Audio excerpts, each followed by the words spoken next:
Welcome to another episode of Future Money. We're going to talk about XRP. We're going to talk about the big short right now that's happening on Ethereum.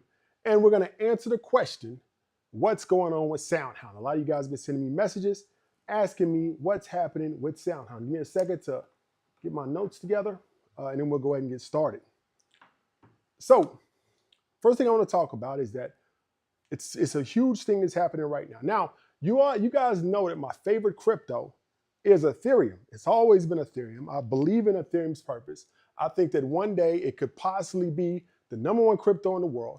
But people ask a lot of questions like, why hasn't it already moved? Before we continue, I've adjusted the audio. A lot of you guys said that the audio was too low. My voice is deep, so it takes a lot of audio work to make sure it's transmitted correctly. So I apologize, but hopefully we fix those audio issues. So I need you guys to say in the chat if the audio issues are better, the sound should be louder, the noise should be removed, and everything should be okay. My voice does not travel like a regular person's because it's so deep. So I apologize for that. But now I believe we fixed all the audio, maybe hopefully forever. The worst, I always have problems with audio. I don't know what it is about audio.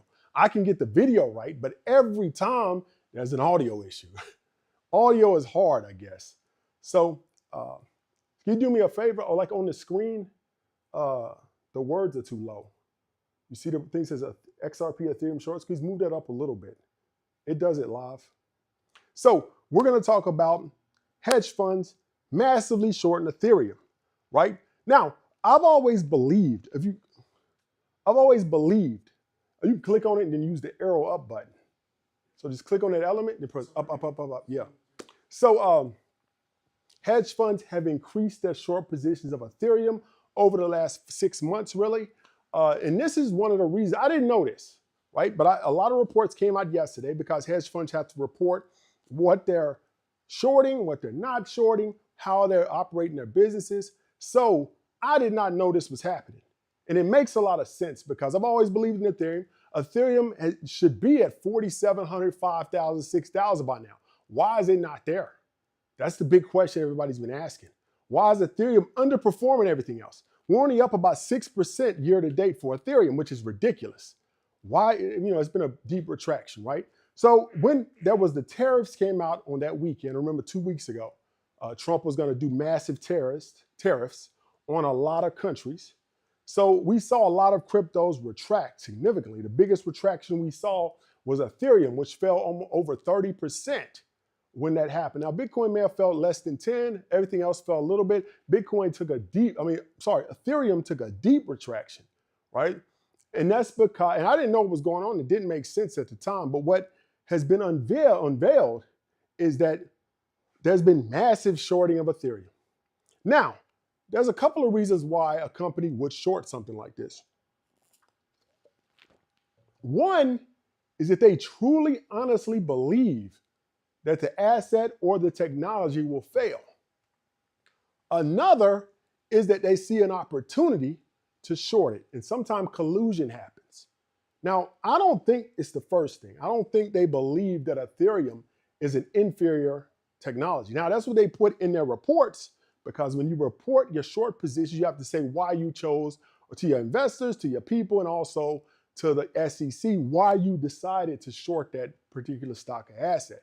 Now, people are asking right now, like I said, I believe it's the second reason. I believe the second reason is that they're just doing a collusion to push down what they saw had the highest opportunity to short. When a lot of organizations get together and they short something, they can push it down greatly and they can all profit, and then they can reverse that position. I believe that they saw an opportunity and they all colluded to push down or manipulate the price of Ethereum. Now, some of you guys may be saying, what the heck is a short? What is a short? I'm going to explain it to you, right? Is that a short position is when in stocks and assets, you look at an asset and you say, well, normally what an average person does, looks at an asset and says, this asset could possibly go up. What I'm going to do is I'm going to invest my money in it when it's low, and I'm going to wait till that price rises, and I'm going to take my money out as a profit. I buy it at $50. When it gets to 100, I make $50 profit. I doubled my money. That's an average, when an average person gets into stocks, that's what they're looking at. Now, stocks have a lot of ways you can make money. They got derivatives, options, futures. There's hundreds of ways. They have default credit swaps. It's many, many ways to make money off of assets, right? So what happens is that some investors say, I think this asset's gonna go down. Now, how do you make money on something that's gonna go down? Well, you short it. And what shorting is that when you see an asset, you say, instead of buying it and waiting for the price to go up, I'm gonna sell it. And when the price goes down, I'm gonna rebuy it. Now, how do you get the asset in the first place? Well, a loan. What people do on exchanges, and this goes for the stock market as well, is like banks, organizations, even individuals say, well, I'm gonna have this Ethereum. I believe in Ethereum, so I'm gonna keep it for 10 years. What I'm gonna do is I'm gonna loan that Ethereum out, right? And when I loan it out, I'm gonna, I want it back plus a percentage. So if I'm gonna hold it anyway, long term, I might as well make money along the way. So what people do is they loan out their assets. This goes for stocks, cryptos, a lot of other things.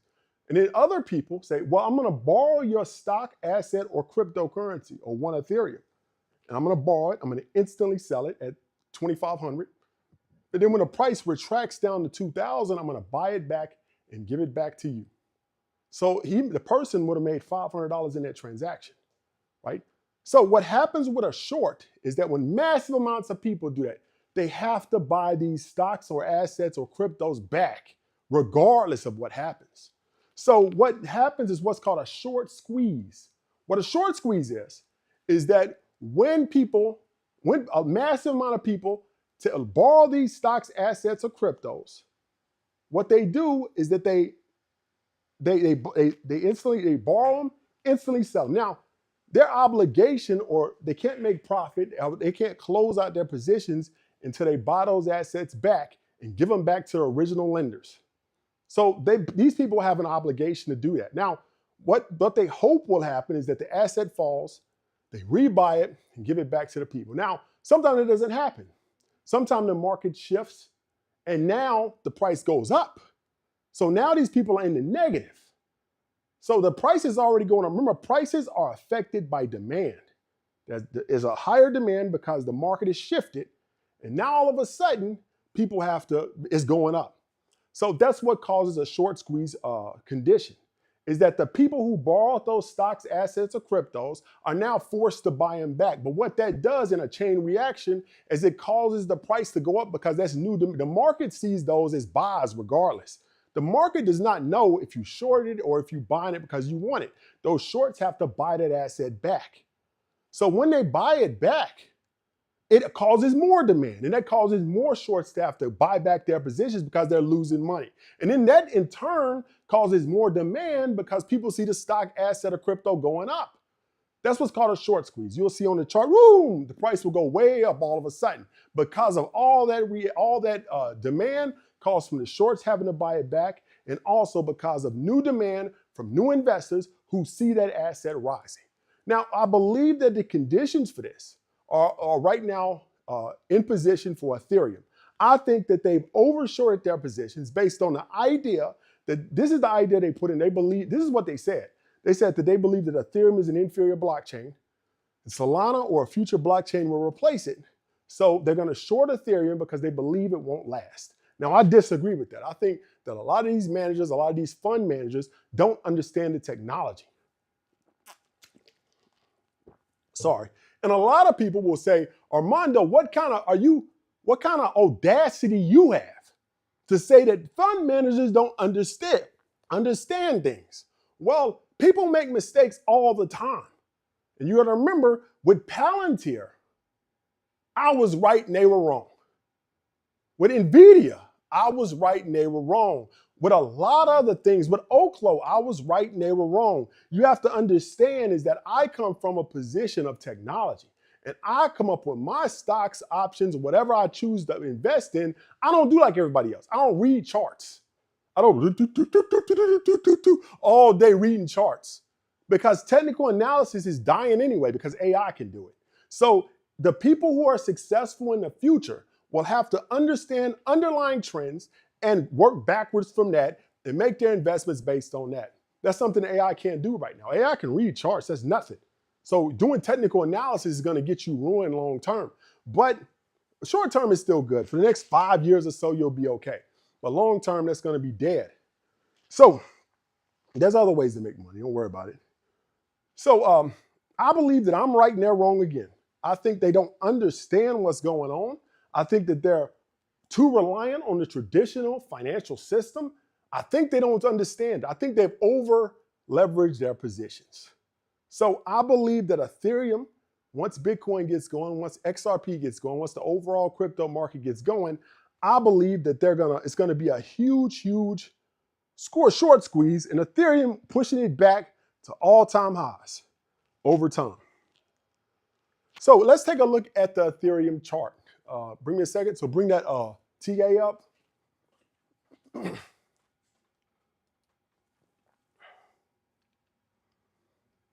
Where are we at?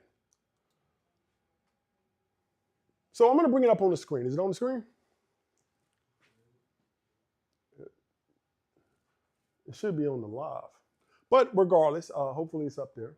So is it up? All right. So if we look at Ethereum right now, hopefully you'll see the TA on the screen.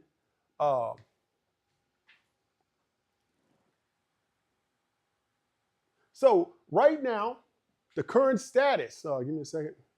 I can't see the screen. Okay, so the current status right now is he's testing local support, right? And that's what you see on those white lines. So Ethereum right now is at a pivotal point. If we don't get some type of movement upwards over the next month or so, people are going to lose confidence in Ethereum.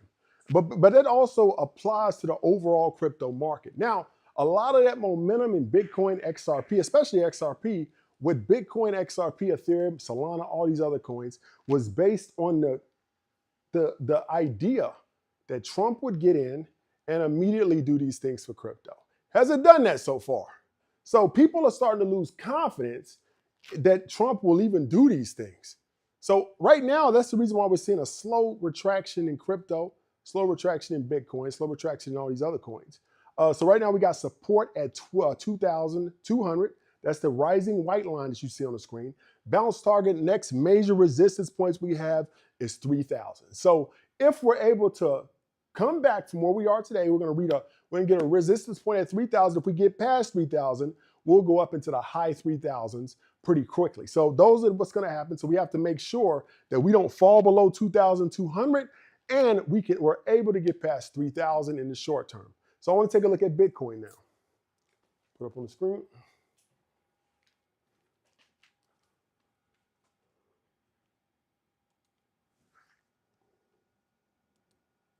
So Bitcoin right now is 95,696. It's slowly getting, until something big happens, it's going to slowly go down. Now we see a few days ago, there was a deep retraction down almost to 94,000. That was actually today. This is the 1-day chart. So that actually happened today. So we did get down to almost 94,000 today. Right now we're at 95.8. The high was 108. So we still have a lot of work to do. Hopefully something happens. Hopefully Trump does something. Because if he don't, we're looking at this summer before we see major gains. Because remember, we're ahead. We talked about that last episode. We're ahead of where we were supposed to be with crypto by about a month, 2 months. You know, I thought we would be at 100 by the end of last year. We actually got to 106. And I thought it happened a lot earlier, right? I thought by the end of the year, end of December, we would be there. We have the Bitcoin chart up.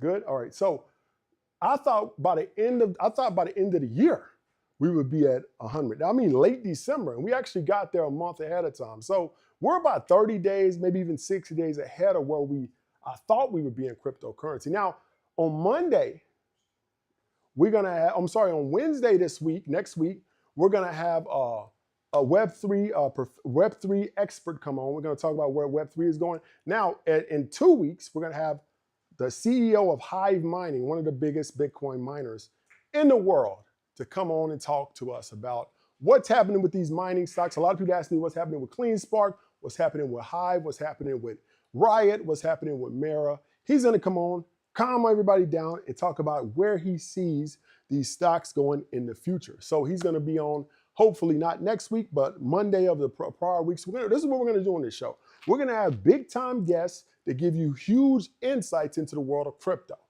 And that's what I'm saying. I'm only going to bring on people who are able to give us deep insights, who have professional backgrounds and experience. I'm not going to bring somebody on with a mask talking about a meme coin. I don't understand why people do that. I don't get why a person would invest their money in with a dude in a mask. I don't get that. And a lot of meme coins are run. A dude will put on like an anonymous mask, or he'll put on some kind of mask with like some, you know, those masks that have like hexagons all over them or whatever, and he'll change his voice. Hey, if you wanna buy into cryptocurrency, you have to make sure that we're gonna blow this thing to the sky. And he has a mask on, and his hands are covered. You don't even know what race the dude is. And people will invest with this dude.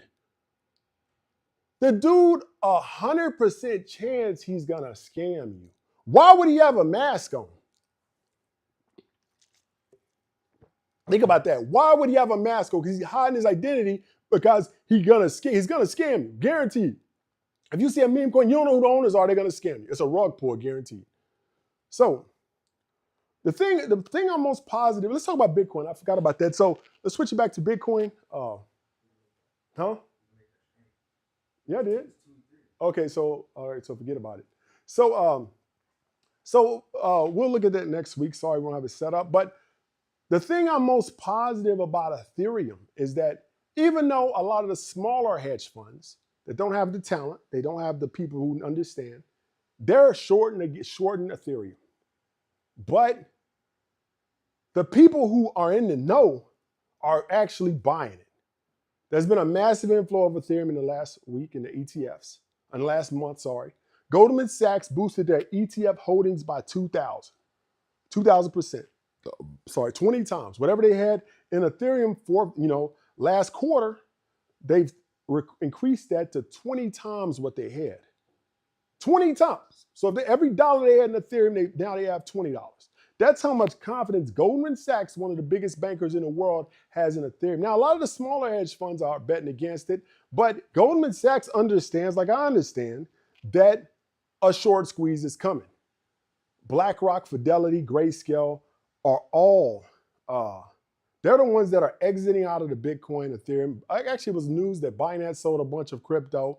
So these smaller firms are selling, but the bigger firms, BlackRock, MicroStrategy, Goldman Sachs, are buying. So that shows me a lot of confidence in what's coming. So I want to talk a little bit about Ondo and XRP partnership. If you're just joining live, please subscribe. Please like the video. Let me see how many likes we got. We got 71 likes, but we got like 1,200 people in here. So that's crazy. So I need you guys to like the video and please subscribe to the channel.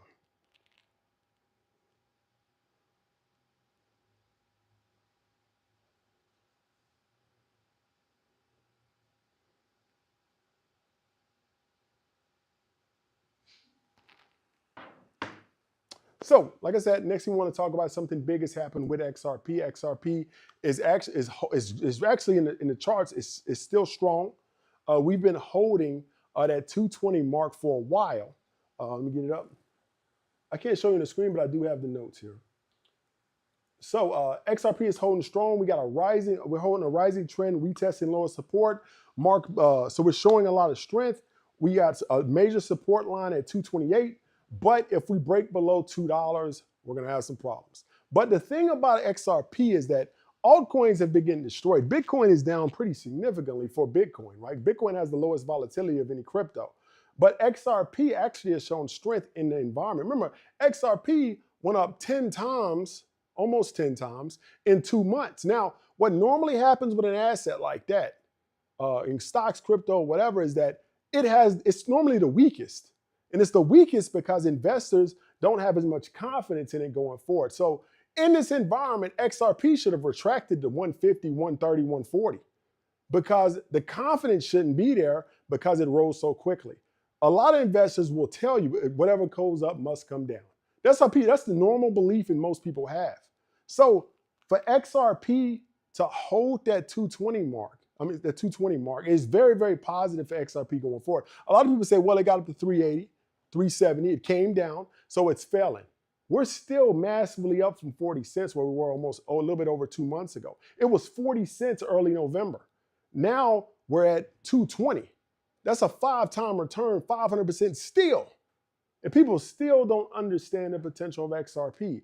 But there's a lot of things happening under the surface that people don't realize. One is that XRP has partnered with Ondo.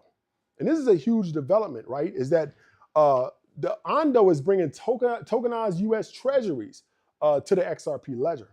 And a lot of people, back to meme coins, there's a lot of people, I've had people ask me, which is ridiculous, what will XRP, I've heard, they say, Mondo, I'm a little bit scared of XRP. I've heard that there's gonna be a rug pull on XRP. I don't understand that thinking. These are unsavvy investors. They come into the market and they make all crypto the same. The same thing happens in stock is that people will compare something like NVIDIA. Actually, we're gonna talk about that with SoundHound. They'll compare NVIDIA with SoundHound and say, well, NVIDIA is up, why is SoundHound not going up? Within a certain market, each asset has different dynamics that govern its price. One could be 100 times bigger than the next. One could be 1,000 times bigger than the next. One could have more partnerships, whatever, than the next one. So you can't compare XRP, which is backed by Ripple, which is supported by Ripple, Ripple owns a large percentage of the supply of XRP. You cannot compare it with a meme coin. Ripple's not gonna wake up one day and sell all their holdings. I don't understand the thinking in that. I don't get it. People don't understand even how psychology or how human beings work. Why would Mark Zuckerberg owns about, I think, a little bit under 20% of Meta? Why would Mark Zuckerberg wake up one morning and sell his old stake? That doesn't even make sense. He would kill his own company. Now, why would he do that? That doesn't make sense. He can still take loans out against the assets. Why would he sell? Just like XRP can take out loans against their assets. Why would they sell? Because selling would be a mark to the world that they don't have confidence in it. And if they sold somehow the way illegally, or they sold in a fraudulent way, they're all going to jail because unlike meme coins, they don't have masks on. We know who the CEO is. We know who the CTO is. We know who the finance CFO is. We know who those people are. If something fraudulent or something illegal happens, they're going to jail. So why would they do that? That makes no sense. I don't understand why somebody would even say that. And I know some people come into the market and don't understand, but you got to do research. You can't compare something like XRP with something like some fart coin or whatever. So I need you guys to subscribe to the channel if you're new. Please like the video. We got 318 likes, but we got 1,300 people in here. So that doesn't make sense. I need you guys to like the video. I need you guys to please like the video, right? So in the world of cryptocurrency, with what we're seeing with Goldman Sachs, with what we're seeing with a lot of these big banks, what we're seeing with MicroStrategy, what we're seeing with BlackRock, is that there's roughly, a lot of analysts have estimated over the next 3 months, we're going to see $1 trillion coming to cryptocurrency. Now, a lot of people, this is the thing people don't understand about XRP specifically, is that they look at market cap. Right now, I believe XRP, let's see what the market cap of XRP is.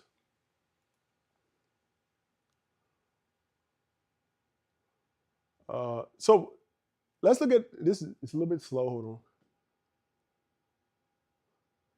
on. So XRP right now's market cap is 450. Market cap XRP is $138 billion. Which if people say, well, that market cap is too high. Elon Musk's net worth is $300 million. He could buy the entire float of XRP and it wouldn't even bother him. One man, that's nothing.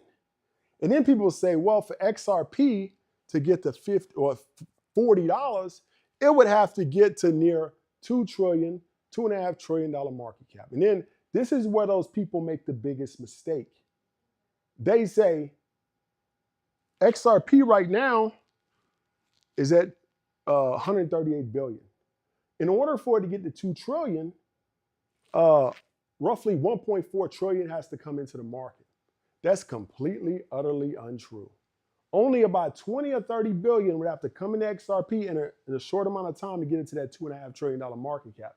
And a lot of unsavvy investors, a lot of naysayers, a lot of haters of XRP do not understand how market cap and inflow are completely different. If Bitcoin doubles, right? Right now, Bitcoin is at 2 trillion roughly, and it goes to 4 trillion. 2 trillion don't have to come into the market for that to happen. That doesn't make, that's not how it works. Just like, and I give an example, I always give this example, is like, if I have a house, I have a neighborhood, right? This is how thin liquidity works. Now, crypto is more susceptible to thin liquidity than any other asset in the world, almost. Now, I'm gonna tell you how thin liquidity works, right? Is that in a mature market, a lot of money has to come into that market to change that price. A lot more money. It's not what the market cap difference is, just a lot of money has to come in. Now, in an immature market, crypto is only 15 years old compared to the stock market, that's nothing. Stock market's been over 150 years, roughly. So that's nothing, right? So something like crypto, right? So a little bit of money could come in, a little bit of money could come in, but it changes the market cap significantly. So I'll give you an example. Let's say you got another thing that's affected by thin liquidity at a higher rate is real estate, right? So I got a neighborhood. Neighborhood has 100 houses that are all worth roughly $500,000. Now, the way that Zillow, and I'll tell you this because the house next to me sold for a lot, my house value went right up. Even though, where'd that money come from? Did somebody give me an extra 300? Did we do any improvements on the house? No. So that also happens on a larger scale. Now, and I'm gonna exaggerate here. I know this is not exactly how it works, but this is roughly how it works. So like, this is how it works. It doesn't work like that. That doesn't even make sense. I understand that things don't work exactly as I say, but when you use examples and analogies, sometimes they have to be exaggerated for people. It can't be exactly. I can't tell you an analogy. Now, if the house moves up 2.9%, then another 3% on the right side, then those two get mixed together and do a loop-de-loop, and then you'll understand. I can't talk like that. Analogies and examples don't work like that. You have to exaggerate. You have to make things simple. So, of course, it doesn't work exactly like this, but it does roughly. So, in this situation, you got a house, you got a neighborhood, 100 houses. Each house is worth roughly $500,000. That gives us a market cap of that entire neighborhood of 50 million. Now, I come into that house and I say, man, I really want one of these houses. Nobody's selling. Oh, man, I really want this house. So I go to one of the houses I like and say, I'll buy your house. And he says, no, I'm not selling. Well, I give you 600, not selling. 700, not selling. 800, not selling. Well, I give you $1 million for this house right now. I'll take it, sells the house. And the transaction goes through. All those houses go up in value, all of them, instantly, because that's how houses work on comps. That's how the market works on comps. The market is the last price the asset sold at multiplied by the supply. That neighborhood is the last price that house sold at multiplied by the last price a similar house sold at multiplied by supply. So now let's just say in exaggerated form that all the houses appear to be worth $1 million. So that entire neighborhood is now worth $100 million. 50 million didn't flow into the neighborhood. Only 500,000 flew into the neighborhood. That 500,000, which is a thin liquidity example, pushed because that last sell of the house was $1 million. So all the houses that existed before, that didn't even get bought or sold, have went up in value. That's why market cap is not equal to inflow. Because if people really, really want XRP over a short amount of time and they keep pushing that price up, the price will rise with a little bit of money. That's how it works. And you hear people say it all the time. Only way to get there is $1 trillion. That's more than the whole. No, I'm sorry, it's not even that boast. It's always a corporate dude. It's always somebody from corporate America. It's our middle manager, HR, these people. Hey, that doesn't make sense. What you're thinking about, the liquidity, what they said, the market cap is not, you have to have 2 trillion to come into the market in order for that to happen. Misunderstanding the whole thing. And they're normally angry. Oh, what are you doing? You don't know what you're talking about. Well, what's going on is the market cap and the inflow. It has to happen in order for this to happen. 2 trillion have to come in. There's always some corporate dude. And they always have to say, always wearing the same shorts, cargo shorts, Birkenstocks, and a cheap polo where the collar is all frazzled. It's like a uniform. They all go to the same store and buy those uniforms. Like, they all wear the same thing, all of them. And they want to dress it up, they'll wear a shirt with they usually, if they want to dress it up really nice when they go to church or something, they'll go get a golf shirt, put it on. A nice golf shirt, repeating pattern or something. And they'll really think they're stepping out now. Stepping out on town with that. That's the max these dudes do. But they're the ones, those are the most dangerous too. They're the ones the middle managers that don't have no heart. They'll fire you and go eat lunch. Well, I guess you got to get your box. We're going to let you go, Jim. I mean, you're not working out here. It's not working out, buddy. So we have to walk out. We got security coming in. They're going to walk you out. It's like, hey, he walks out. Hey, what are we going to eat for lunch? I'm feeling a salad right now, Joe. I'm not feeling pizza. Them dudes have no hearts. But they also are the most critical of everybody. They're full of anger because they think they should be the ones as rich as you are. Because they feel like they're the ones that in corporate America, why I got to fight so hard? Those are the people who usually come after us. So, like I said, I need you guys to subscribe to the channel. I need you guys to like the video if you haven't done so already. We got 500 likes, but we got 1,200 people in here. So, I need you guys to like the video if you can. And please, if you haven't done so, subscribe to the channel. Yeah, Hilfiger shoes too, but they wear Hilfiger shoes when they dress it up. They really want to dress it up. They get golf pants, Hilfiger shoes, and a golf shirt, and a Casio watch. They like them Casios too. So, and they all just wear it. They usually go to Sam's Club to buy their clothes. Sam's Club has a wide selection for people like this. So whatever brands you see in the clothes section at Sam's Club, that's normally what they wear. So those are people, we'll move on, but those are men who are not men of choice, they're men of circumstance. When you buy Hilfiger shoes, you're a man of circumstance, not choice. You don't buy Hilfiger shoes in Macy's. You buy Hilfiger shoes in Ross. Everybody knows that. Nobody goes into Macy's, oh, what's your Hilfiger selection today? Oh, I like those new Hilfigers. I saw them on. Nobody does that. They walk into Ross and say, what kind of shoes though? Oh, these look okay. Whatever's there, they buy it. Man, it could be a size too big. It don't matter. They're going to buy it anyway. That's a man of circumstance. You don't trust men like that. So let's move on. Like I said, is that Ondo is coming into XRP now. They're going to develop US treasuries. Use treasury bonds on XRP. Now, this is another thing that people don't realize about XRP is that it's not a meme coin. It's a combination of Bitcoin, where we transfer value, and a combination of Solana or Ethereum, where there's actually a ledger or a blockchain underneath where we can create meme coins, we can create NFTs, we can create DeFi. The XRP ledger allows us to do all of that. So XRP is a combination of the ethos of Bitcoin and a combination of the programmable blockchains like Solana and Ethereum and a lot of others. You got ADA, a lot of other ones. It's a combination of all of that. And that's what gives XRP its unique value proposition, is that it's different than anything else out there. It's been held down by the SEC for a long time. The lawsuit's not completely over. It will be soon.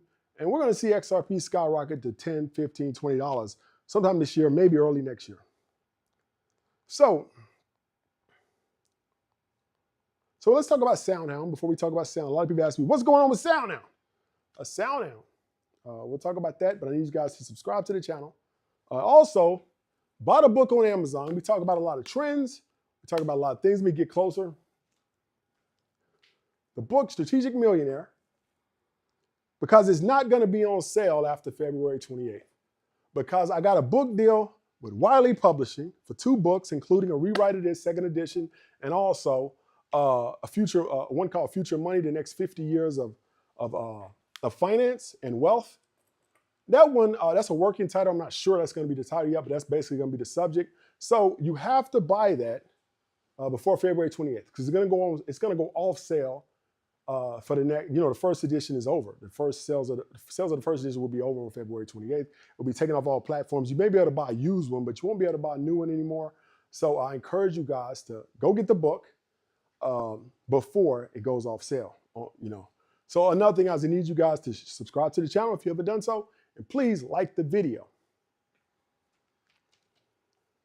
Got 1,200 people, but we still only got like 500 likes. So I need you guys to like that video, share it with your friends. We're gonna have a lot of fun every Monday and Wednesday from here on out.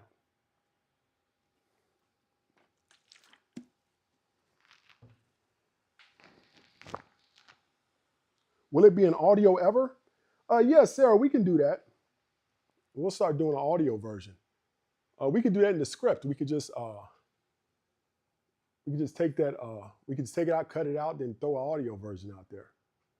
We could do that in the script. Yeah, we could try that.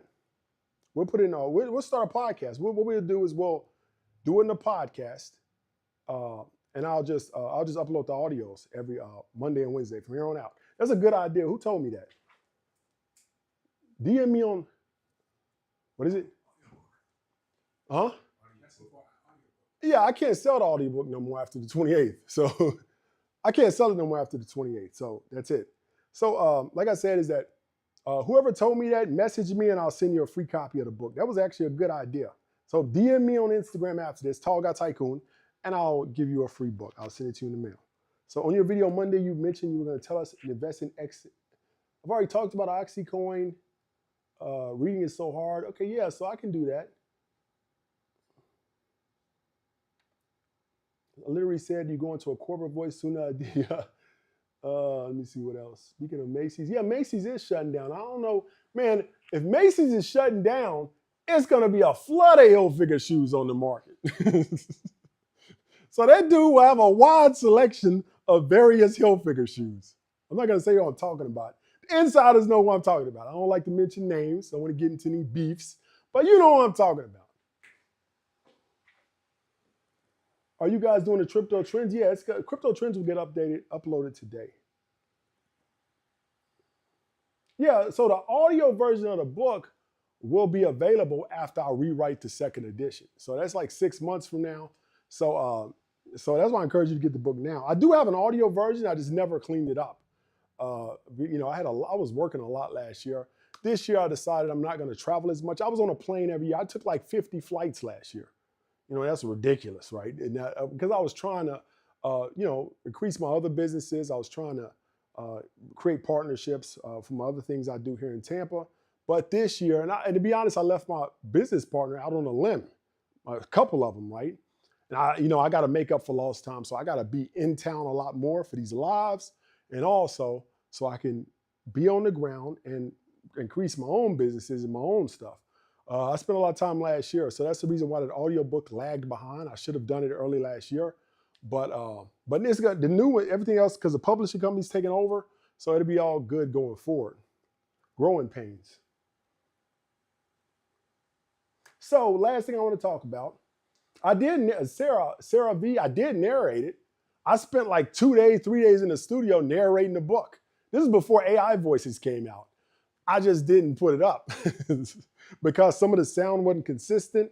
And Amazon has like standards that you have to put it up. So the people in the CNC actually got the audio book. It's on. It's in the CNC, which is my group. But yeah. So the next one will be a lot better. So I can't sell it anymore after 28th anyway.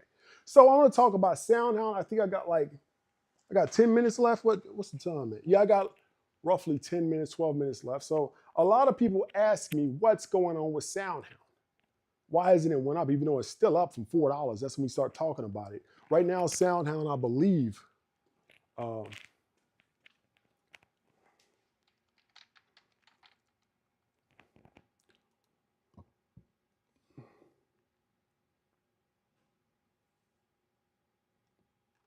so yeah, like I said, SoundHound is at $14. I called it out over a year ago when it was at $6. Well, I think it was like $4 when I first started talking about it. And people were still like, what's going on with SoundHound? I don't get it. They don't And I want to explain what's happening with SoundHound. It's a simple explanation. It's not that hard. It still is going to go way up. It's still up 300, but 200% since I called it out. People have made a lot of money on SoundHound. I know some of you guys, if you made money on SoundHound, I need you to drop the money bags in the chat. But people are still misunderstanding. Let me put somebody put the link. Let me see, join the CNC. All right, yeah, you can go to jointhecnc.com. I put it in the link down there. Let me see. Somebody asked for that link.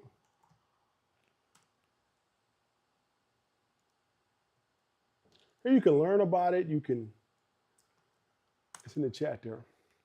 So, SoundHound, why is it not going up? A lot of times people get impatient, they get greedy. Well, you're already up 200%. I mean, what else do you want? But people are still asking what's going on. People are asking, and Pablo is right. People are asking what's going on with Palantir. Palantir is up like, what do we call our Palantir? $6, it's up at 100. That's like a 15-time return.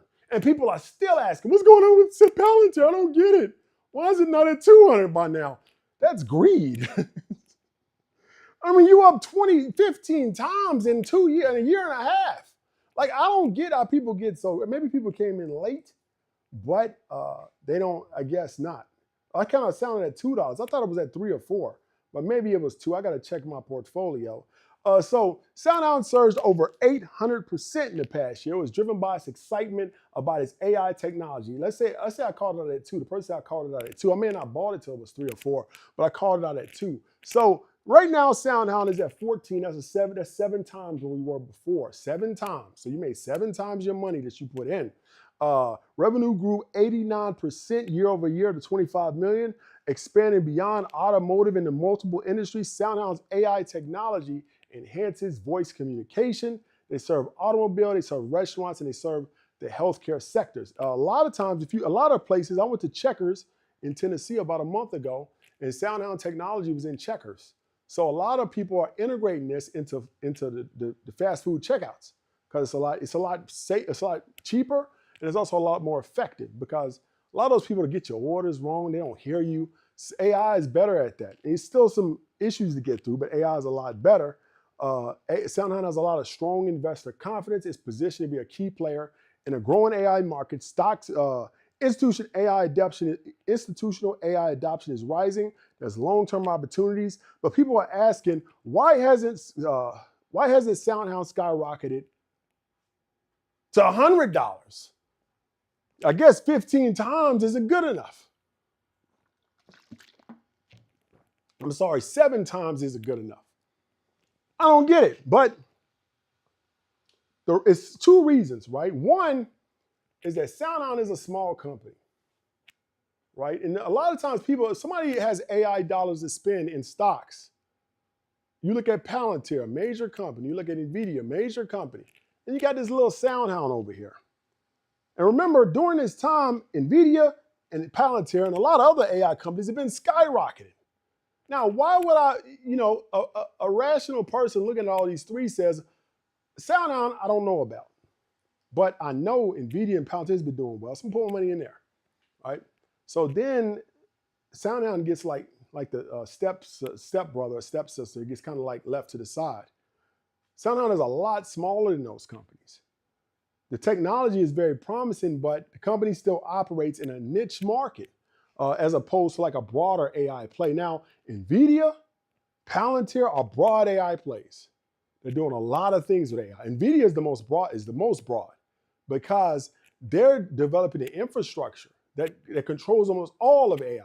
So of course that company's gonna go up first. Remember, I told you about the 4 stages of AI. First was infrastructure, second was software, third was expanding, fourth is disillusion, right? And we're gonna talk about that a little bit today too. So until major companies fully integrate, remember, they're testing out SoundHound. It's not in every Checkers, it's not in every McDonald's. A lot of companies are testing out. SoundHound's technology is not where it can be, and it's not as good as a human yet. It's like 90%, still makes mistakes. So the learning process that's going on with machine learning and data that's coming into SoundHound takes time. SoundHound's technology will get better over the next 6 months, a year. A lot of companies will see the promise in SoundHound, how they can reduce costs, create more efficient workflows. And SoundHound is still going to 30, 40, 50. It's just going to take a little bit more time because this is what I want to talk about too. SoundHound is not even 1% of NVIDIA's size. It's not even a 0.5% of NVIDIA's size. It's 0.18% of the size of NVIDIA. That means NVIDIA is over 500 times larger than SoundHound. So of course the dollars will go into NVIDIA first. SoundHound has more risk. Smaller companies have more risk. When I used to have a software company years ago in St. Pete, and when I got contracts with the government, because I had a small company, 14 employees at the peak. So when I would go and get government contracts, one of the things the government would ask for, organization would ask for, they need to see your bank records for the last year. And most people would say, why do you got to see your bank records? That's intrusive. That's your business. They don't need to know that. Yeah, they need to know that because a company that's not making sufficient money normally goes out of business. And if they base their systems on your technology and you go out of business, then they suffer. So they got to see the books. And you have to show them the books in order to get a lot of government contracts or other big organizational contracts. Now, it's the same thing with SoundHound, is that they don't make as much money as NVIDIA. They don't make as much money as Palantir. So to an investor, this seems like a higher risk play. So SoundHound will take longer to take off than those bigger plays. We were in the first part of AI, was the infrastructure. It was the panic. Everybody had to catch up to what shocked the world is ChatGPT's advancement. So that year of 2020, 23 into 22 into 23, I called it NVIDIA when it was $80. Then it rose over 1,000, 1,200 before the split. And it's, I don't know what it is now. I haven't looked at it today, but I think it's around that price anyway. Let's see where NVIDIA's at. I haven't even looked at it in like 3 or 4 days.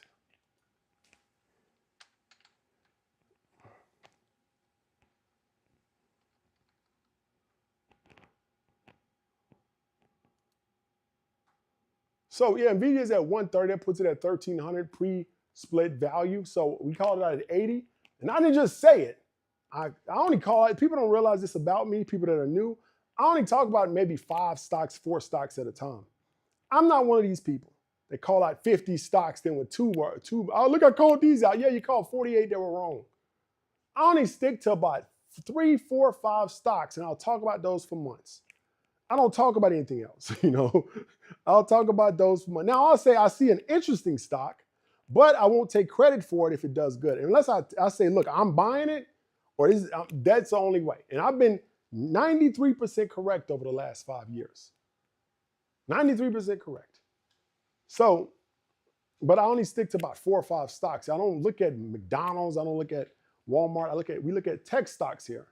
We look at the future of where things are going, and we base our investment strategies on future. That's what we call future money. That's why my book's about the future, because if we can predict where the future is going in technology and social stuff, we can predict where the money's going to flow, and we can make money before that happens. And that's what the premise of this show is, trying to get people prepared, understand what's happening under the surface, and make those investments according to that. So what happened when ChatGPT came out, everybody had to rush to catch up. Now, there's no companies had AI infrastructure, in AI data centers. There was not really that much going on. So in order for a company to catch up, they had to directly buy NVIDIA's chips. So there was a massive demand for NVIDIA's chips that happened over that year. NVIDIA went from 80 to, I believe, 8,900 that year. Let me see. That year, 2023.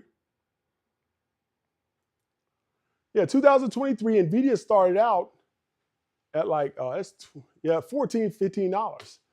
I think I started talking about it when it was like, it was at the end of 23. It was before ChatGPT came out. So it was like here. So I started talking about middle of 2000. No, I started talking about before that. That's because it's the post split. I was like, why are these prices wrong? I forgot it's split.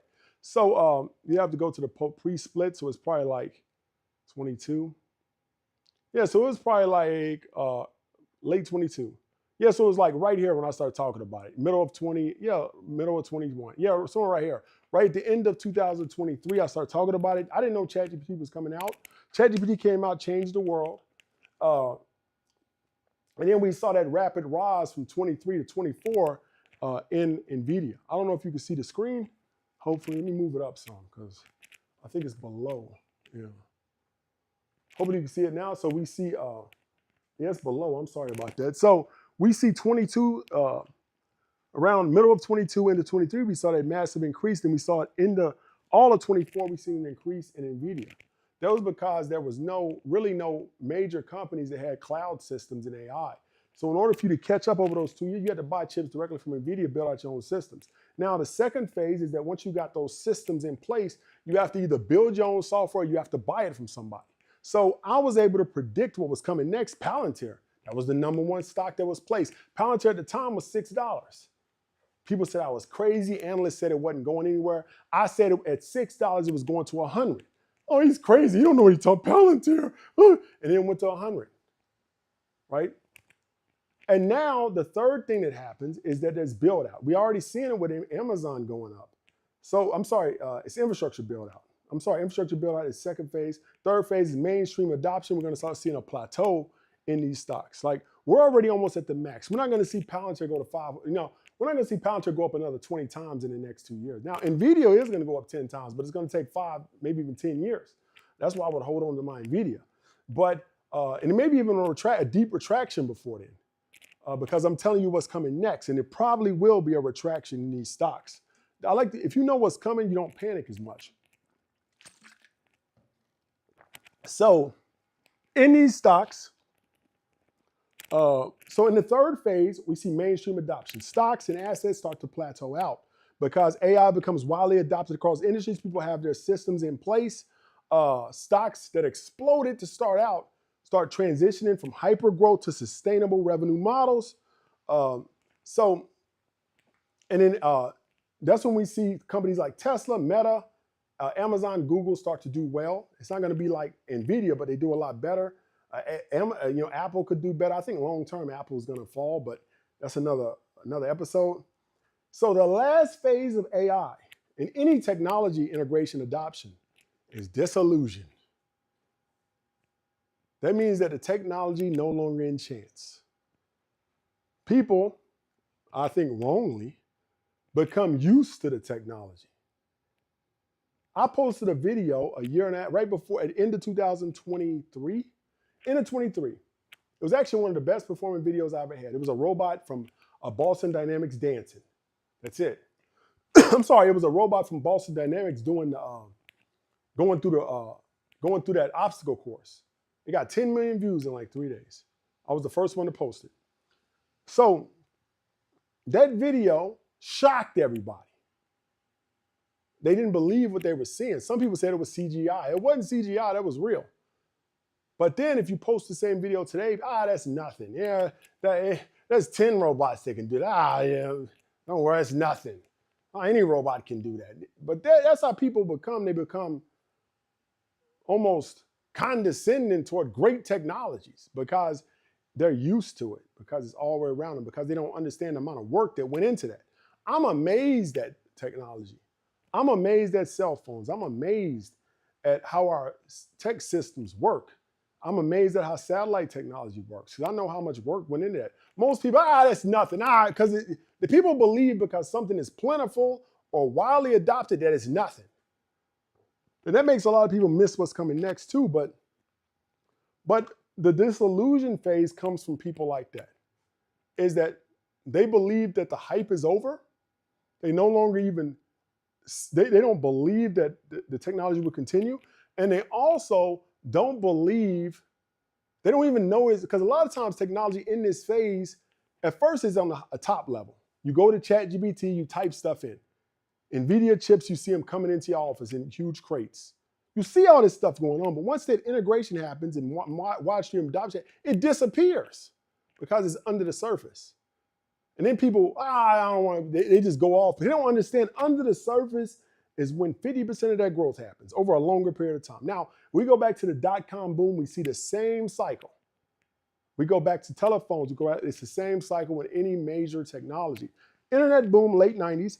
If you look at articles, they talk about this. Late 90s, people say information superhighway, internet was going to change everything. We were going to have all this access to information. Mid 90s, early 90s, they talked about this. Over that time, there was a lot of people talk about what the internet was going to do, how it was going to change things. By the end of the 90s, early 2000s, disillusion came. People were no longer enchanted with the internet. They no longer saw it as a great technology. So they start selling all their stocks.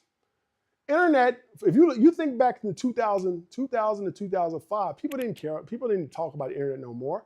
They done investments. There was no big investments. You look at Google, it's pretty much flat. That's because all the work was happening under the surface.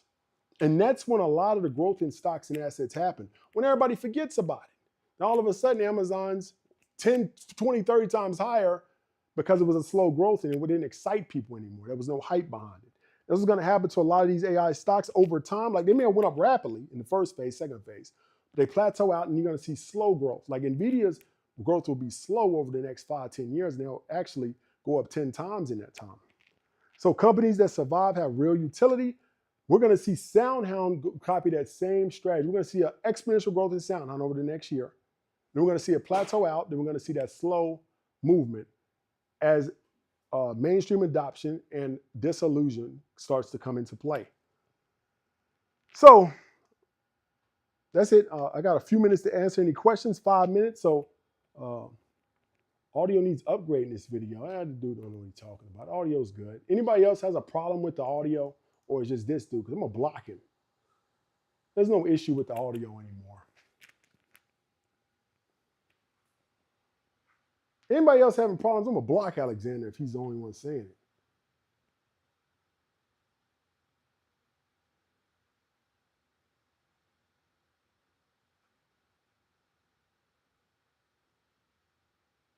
I'm going to go ahead and block him. See you later, Alexander. Can I block people on YouTube? Yeah, I can remove him. Yeah, I went ahead and blocked him.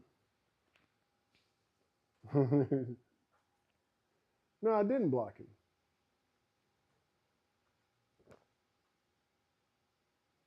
No, I'm not going to block him. I don't know how anyway. But like I said, please subscribe to the channel. I'm going to answer some questions, put them in the chat. We got 4 minutes. Try to keep these under an hour. So, no, I'm not going to block him. Neil Garcia says, thank you. Also, we got the super chat in there. Only one person gave me a super chat. This dude made 10,000. Least you could do is do a super chat in there. I mean, I would appreciate that. You know, you guys never do that. I see other people go live. Hilfiger Shoes goes live. I'm not going to say his name. He gets all these super chats. $9, $5, $4. I don't understand why I don't get them. But maybe I'm not a person that people want to give super chats to.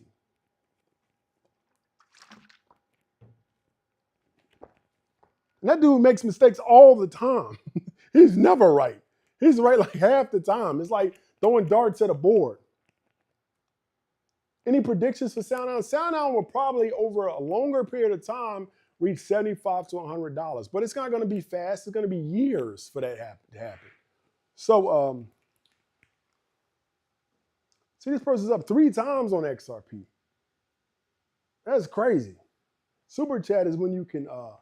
there you go. Billy Hartman did it. Appreciate you, Billy. Is that the same Billy I know?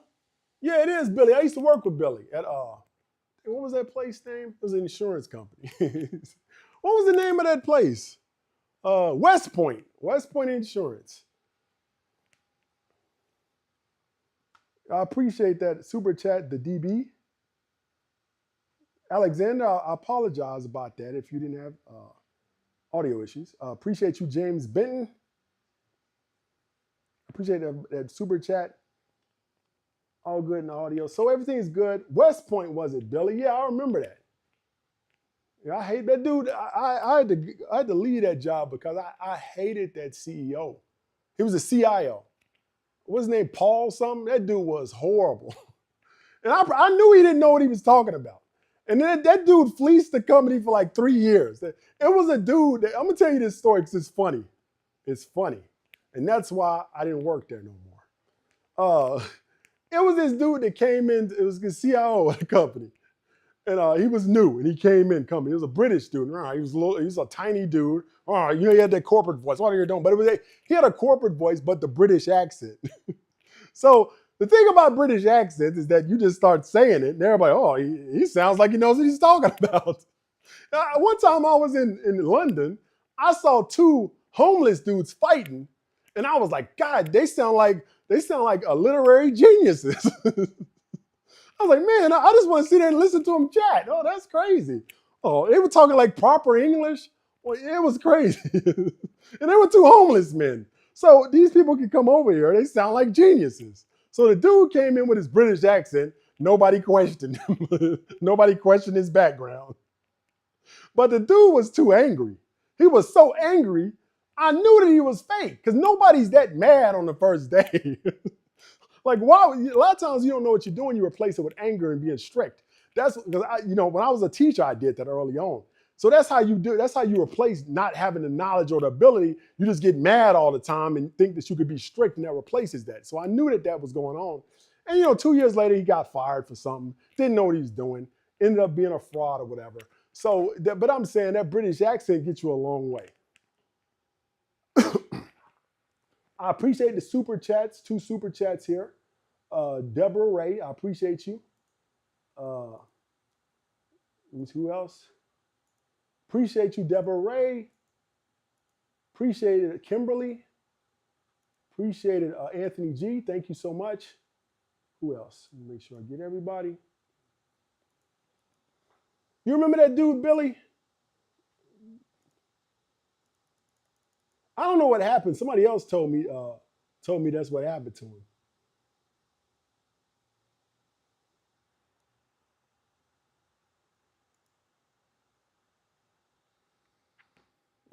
So like I said, I hope you guys enjoyed Future Money. Hope you guys have a great week. I appreciate all the super chats. Thank you so much for showing your support. Ray Pabon, I appreciate you. That's $10. Thank you so much for that super chat. I really appreciate that. Like I said, KC Burrows, how do you feel Oklo will see good gains over the next 6 months? I think Oklo over the next 6 months to a year and a half could go to 100.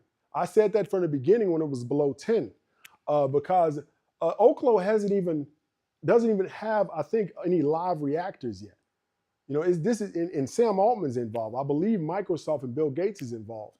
I think Oklo could do a lot of big things into the future. I'm pretty sure they can, because there's nobody on the planet that can match what they're doing, that have the backing that they have. I could see it doubling or even tripling over the next year and a half, maybe even 2 years. No questions answered. I appreciate your work. Now, that's a good idea. I'm just going to start answering people that do super chat and people in the CNC. That's it. Sarah V is such a good dude. Great energy. Yeah, it's time for me to get off now. So, like I said, I hope you guys have a great week. Thank you for joining Future Money. Hope you had a great time. Hope you learned some stuff. I appreciate you. And we may do this on Fridays too. What do you guys think about that? Let's get a response there. Monday, Wednesday, and Friday. We may move it to just Friday too. I don't know yet, but I'm trying to see if that's possible. Make sure you subscribe to the channel. Make sure you like the video. I really appreciate it.